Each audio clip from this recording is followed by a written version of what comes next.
Hey guys, welcome back to my channel. Hope you've had a great day. Thanks for joining me. Today's video, you can probably already tell, is going to be a little bit different. I'm in a brand new setting. I'm in my kitchen today. So today we are going to do a video all about how to make your very own chicken Alfredo. I'm going to walk you through all the steps. It's going to be super easy and simple, but really tasty, and you're going to enjoy it. So let's get straight into the video. Now you're only going to need a couple ingredients for this recipe.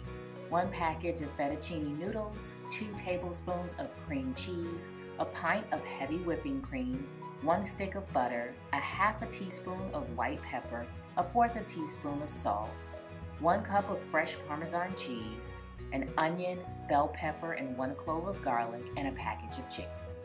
You'll also need measuring spoons, a whisk, grater, knives, cutting board, and a spoon. So we are going to be using these pots and pans for making this fettuccine Alfredo. And in this back pot, I have already put some water and I'm starting to boil it. Just going to add a little bit of salt. Adding salt to your water before you cook your pasta allows you to add flavor to it, which will not really stick to the pasta if you wait until it is already cooked. So I am taking a bundle of pasta, kind of snapping it in the middle towards the pot and slowly dropping each end into the pot. You want to make sure that when you are removing pasta from the box and snapping it to actually add it to your pot, that you take your time here. You're not wanting to just like let them drop and plop in there because the water could pop back on you, and because it is boiling water, it will be very hot. So just keep that in mind. And I'm going to continue this until I get the entire box of pasta into the pot. And once you do that, you're going to want to stir it just a little bit, get things moving around, make sure nothing's stuck to the bottom. Typically you cook pasta about 8 to 10 minutes until it is al dente, and that is the perfect consistency for this meal.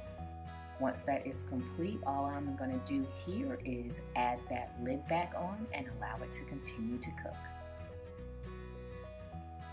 It is now cooked, the pasta, and I am adding it to the strainer that is in my clean sink. I am pouring the pasta into the strainer. As you can see, there's steam there. This is very hot. So one thing you want to do to kind of cool it off and not have that steam continue to cook your noodles to a mush is kind of run some cold water over it. So I'm adding cold water to this, kind of swirl them around, tossing them around to make sure that they cool down and they're not continuing to cook.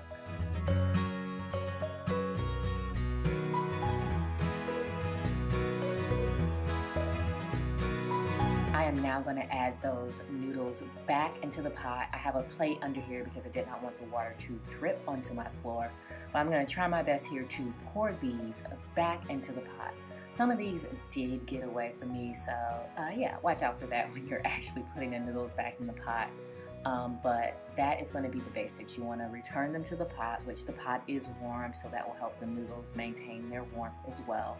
I'm kind of just moving them around, making sure all noodles are inside the pot. And now I'm going to grab my olive oil here. I'm going to drizzle that over the top a little bit, and this is going to make sure that they don't clump together and they're all stuck in one ball when you're ready to actually serve them and remove them from the pot. Adding our lid back onto the top. Now we're going to move on to cooking our chicken. I have already added some oil to this pan that is now heated up perfectly. And I'm simply going to take my chicken. I use chicken tenderloin, so they're thinner cuts, but you can use whatever you like. And I'm slowly adding it to the pan. That's to ensure that I don't burn myself or grease pops up on my hand, which would be awful.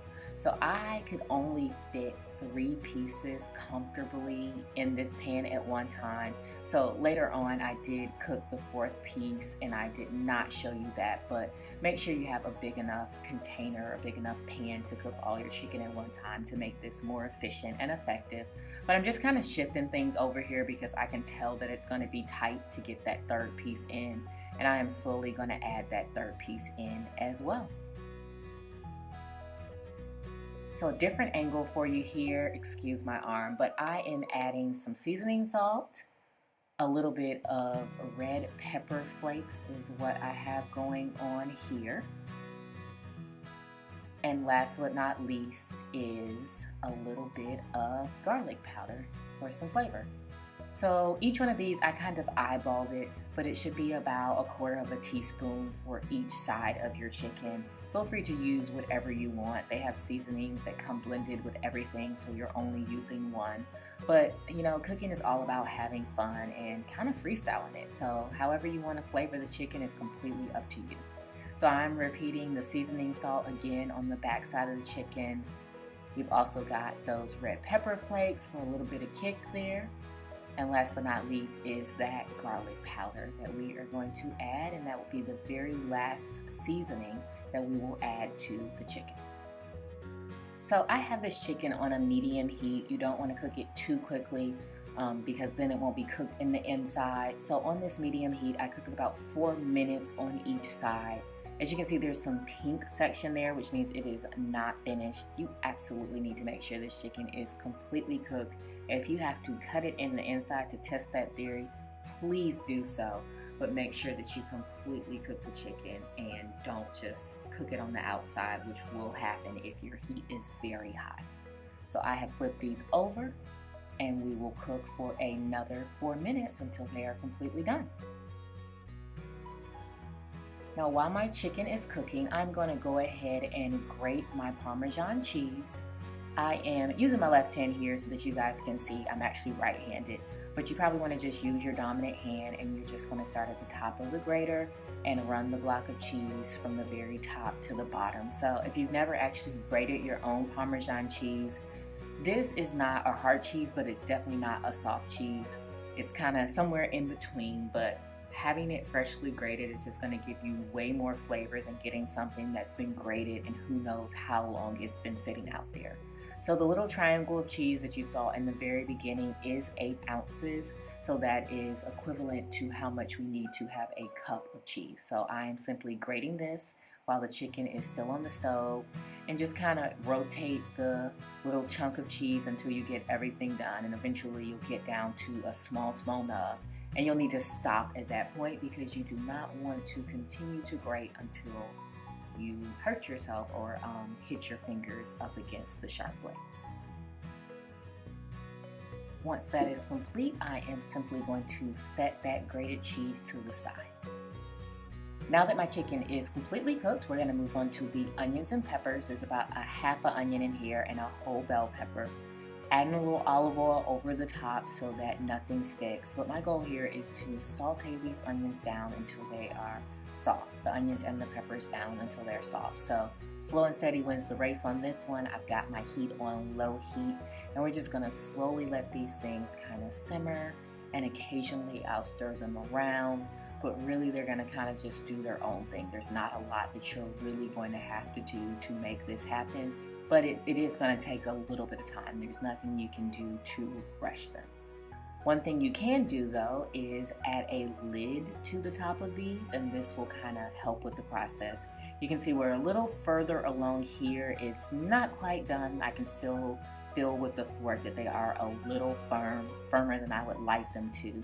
So as I said earlier, I am going to go ahead and make sure to add a lid onto the top of these, which will allow them to sweat a little bit, steam themselves a little bit, but you know, still maintain that firmness that you want when you're eating sauteed vegetables. So these are looking pretty good. Everything is looking caramelized and sauteed perfectly, and this is pretty much how I like for them to look before I add the chicken back in and before I move on to making sure that it's ready to go for the meal.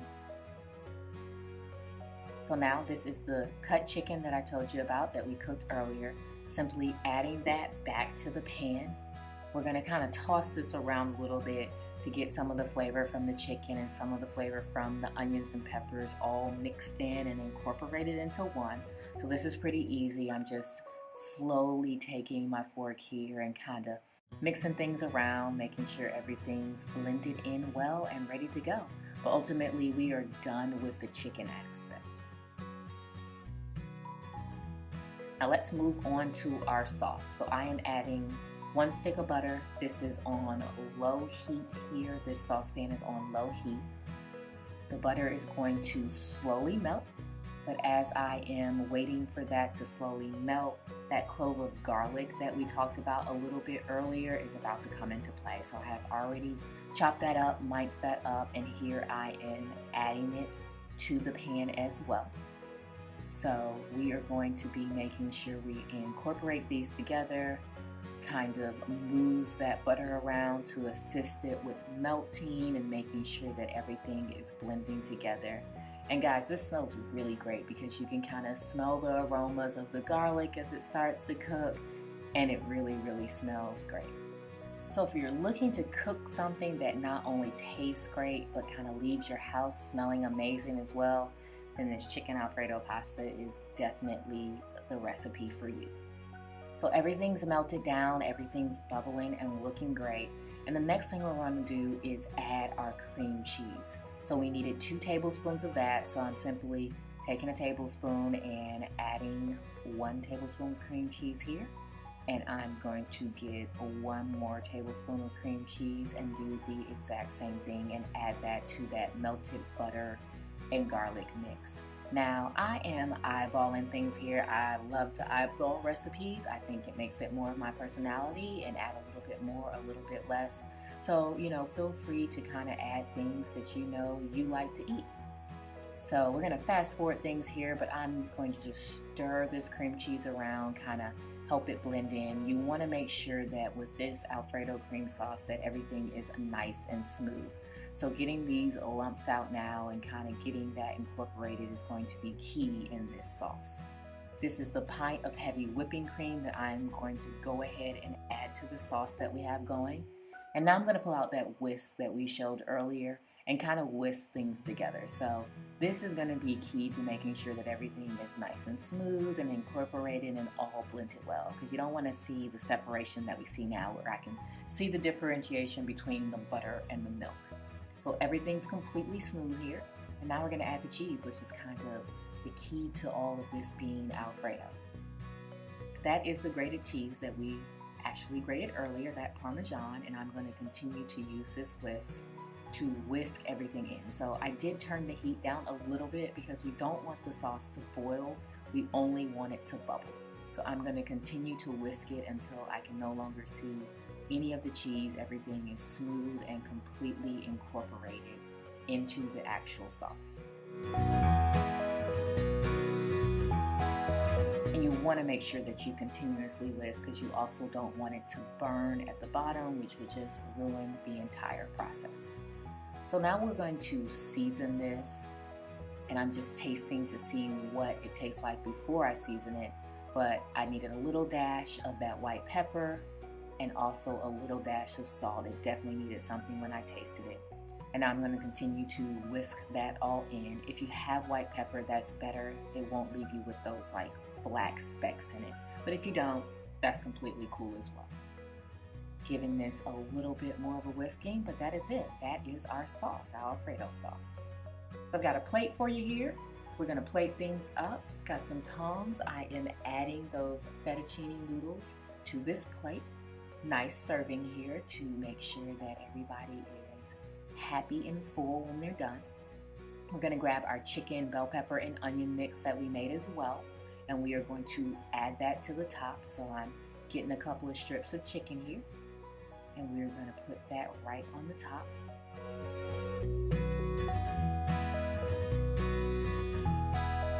Trying to make my presentation look as great as possible. And I'm also going to add those onions and bell peppers that we perfectly sauteed, and they are nicely caramelized and soft but not too mushy, so adding a couple of those onto the top as well.